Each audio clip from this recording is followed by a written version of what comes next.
Hey everyone, it's Will, Gamer Dad, with another video for you. So in today's video, we are going over Cerrine AS as a 5-star, of course, and I'll do a little bit of gameplay and let you know what I think about her. But the most important question of all is she hot or not? Oh, she's so hot, she can whip me anytime. Anyways, Cerrine is our first free-to-play Flash Strike stance setter, although there are quite a few limitations in her overall use. Now, first of all, her VC is Inflict Break on all enemies and Power plus int up 30% for one turn. And note that even with the true VC Grasta is only for one turn, she can start Flash Strike stance only if she has 4 or more IDA or Outlaw units in the main or reserve, and that includes her, so her plus 3. And depending on how many IDA and Outlaw allies, you get a boost to weapon damage for the entire team. And finally, it does deploy buff effect increasing depending on the targets, which are all IDA and Outlaw. So basically, you really want to build her around a complete team, either 5 or 6 units of Outlaw and IDA, and the minimum, of course, is 4, her plus 3. So she does have a few different moves. Some of her 4-star moves are marginal at this point in the game. Binding Whip, of course, guaranteed, can apply pain, not even guaranteed pain. Shock Whip can sometimes do stun. So again, there are better moves at this point. And of course, she can actually use Motivating Lash that helps boost and stack her power and speed. However, as you'll quickly see with her AS move, you don't need that. You'll use Solidarity, which is definitely better. All main and reserve party members power, int, and speed 35% for 5 turns, type attack 35% for 5 moves. If you are an IDA or Outlaw ally, you'll get double the boost, which is 70% across the board, and chain hit boost, which basically means for every hit above 1, you'll get more damage to a maximum of 3 times hits at the 5 hit or more mark. So 5 hits, 6 hits, all get 3 times boost. It can be quite damaging if you can get a unit that hits 5 or 6 or more times.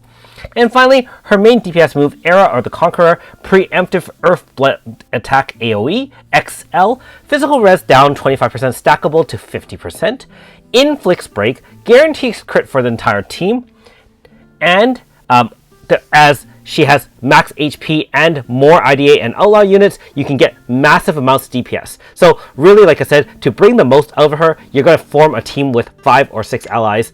I didn't try 4 units just because you are losing quite a bit of versatility in terms of boosting her DPS as well as boosting the other units on your team. Note that she does have the Glasses, IDA, Skull, and Fist as well as Outlaw personalities. You can make use of most of those Grasta to share. And of course, being with that mine is 255. We do have 4 Grasta slots, so customize as required, and you do get the true VC Grasta for free once you finish the 5 battles to get AS Serene. So let's take her out for a spin. If you haven't already, make sure you like and subscribe to my channel. I really appreciate it. I also do have a Patreon account for those who want to support me this way. So clearly speaking, the Earth Blunt Preemptive is quite useful for clearing out mobs. It is a little bit mana intensive, especially if you use MP consumption. However, it can also be used to kind of kill off some of those small mobs that run away. I'm looking at you, Spectre Palace. Now, in terms of fighting most fights, you are going to start off the fight with Solidarity, followed by Era of the Conqueror, which will stack physical res down. And of course, you'll keep on doing that, and it will apply break each and every time. So she can actually help set up one of your other units, provided you're not using someone like Tetra, which at end of turn does do a 3-hit magic attack. So you can customize your team accordingly. Now remember that her Flash Strike stance is limiting. Note that if you have a normal Flash Strike stance setter, as soon as you start the battle, if the boss has a zone, your Flash Strike will replace it. However, in her case, being a single unit, as long as you don't have 4 or more, she can't do anything. And so you really lose that ability, which is why you're going to build a team centered around IDA and Outlaw. So in our first example, we're going to fight an older Manifest fight. Now this one gave a lot of people trouble because of the fact that each at the start of battle and at each HP stopper, you do get a Stifling Song debuff, which actually weakens your power, int, and speed.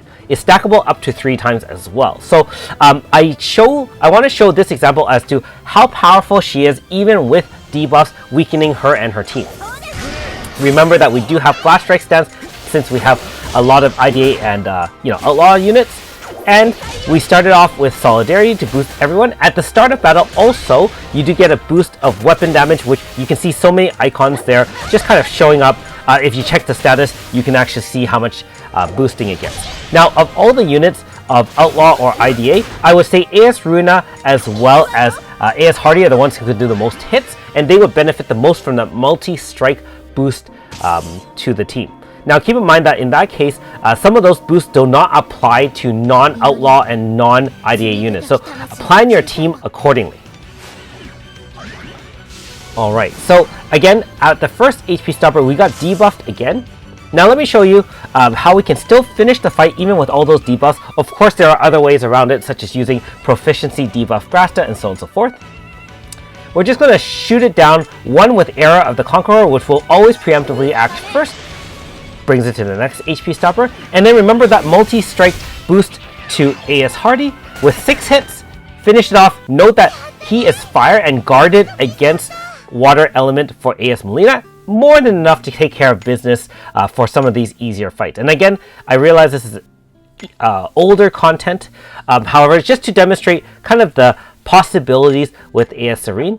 And again, keep in mind that if you do grind her out to 255, even if you don't use her in the front line as a main DPS or flash strike setter, she can now also carry Grasta for IDA or Outlaw units, such as powering AS Hardy, being that they're both fist user, or there are plenty of IDA units you can power up.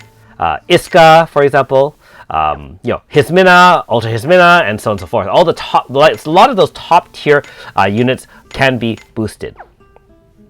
And keep in mind that Felmina is actually one of the few viable Outlaw units as a 5-star. And this is only with 5 units. Remember, the 6th unit is Melina, which is clearly not one of those 2 personalities. Now, in our second demonstration, I want to show you again a different set of IDA and Outlaw teams against one of the older dual Hatchel fights. And one is weak to wind, one is weak to earth. And keep in mind that you also take hits at the 50% HP stopper with Tomoe Snake. So you do have to prepare accordingly, either having some dual debuffs plus the fact that you should have some physical res up for your own team. Otherwise, you will take a ton of damage. And so we chose this team to kind of help out with that.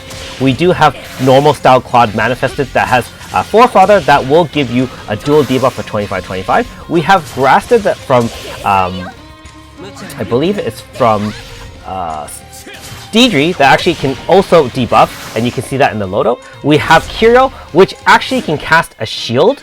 I believe that Steadfast Melody will give you a physical shield. And because of that, at the HP stopper, we took very little damage.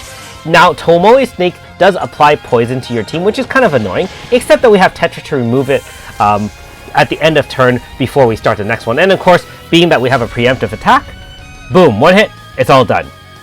So, if you're wondering why Deidre's on the team, we did need some extra hits to kind of, weaken the Tomoe Snake, but more importantly, we used her to preemptively set pain on everyone using her Blood Cruelty on turn 1. Actually, I shouldn't say preemptively, just normally. And so, again, coming up with random ideas of random teams, obviously you can use the wiki to kind of look up resources as to which personalities fall under which players or which units, and then you kind of have to use a little bit of imagination to kind of see, oh, how am I going to bring out the best of this unit? How am I going to use this unit? What do I need to do each fight, and so on and so forth. Being that I've beaten this countless number of times with other units and teams, I kind of knew what to expect, and so I brought an according team in order to kind of clear that content. And again, Felmina is a great Grasta carrier for Cerrine. Now, in our final example, we're going to take something on that's a little bit harder, still relatively decent as opposed to some of the crazy fights like the warped fights and so on and so forth. This one, the trick again, 90% equipped type resist up. And so if you don't have a type resist down unit on your team, you're not going to do enough damage. You know what? We have Nightmare Gift from True Manifested Mighty. And for those who forgot, he actually can give stackable 30% type res down up to 60% type res down. That should give us enough damage to kind of clear to the first HP stopper. And so that was one of the big challenges of fighting this. You need someone to give a lot of type resist down, or have a mono element team that gives, like, for example, water res down, such as RCF with Flam and Eva, which was one of my first clears, or things along those lines. In this case, we are using a mixed element team, but it doesn't really matter. Type res down affects all our elements, and so we were able to bring it down very easily. And if you look at the DPS that's caused by AS Hismina as well as AS Hardy, quite substantial. Now at this point, we're actually going to have to VC in a zone to clear that defensive zone.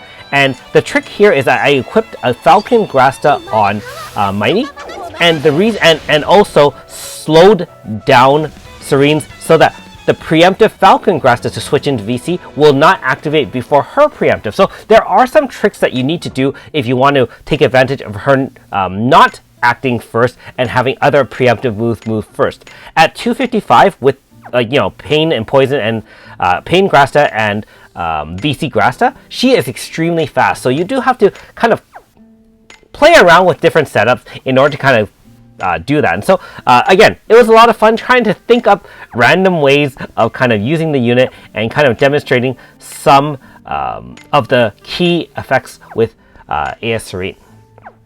So let me know in the comments below what you think about Cerrine AS. Are you planning to use her, or is she too limiting, being that she really is only best on an IDA/Outlaw team, and there's very few 5-stars that are still viable in today's meta.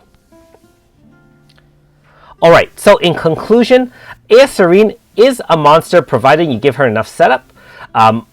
I do feel that, unfortunately, being that she has some limitations, in today's meta may not be as useful. However, definitely still a very fun unit to use, and I would like to hopefully squeeze her into future fights as well. And besides, who doesn't like a teacher with a whip, right? Anyways, thanks for watching. We'll see you next time.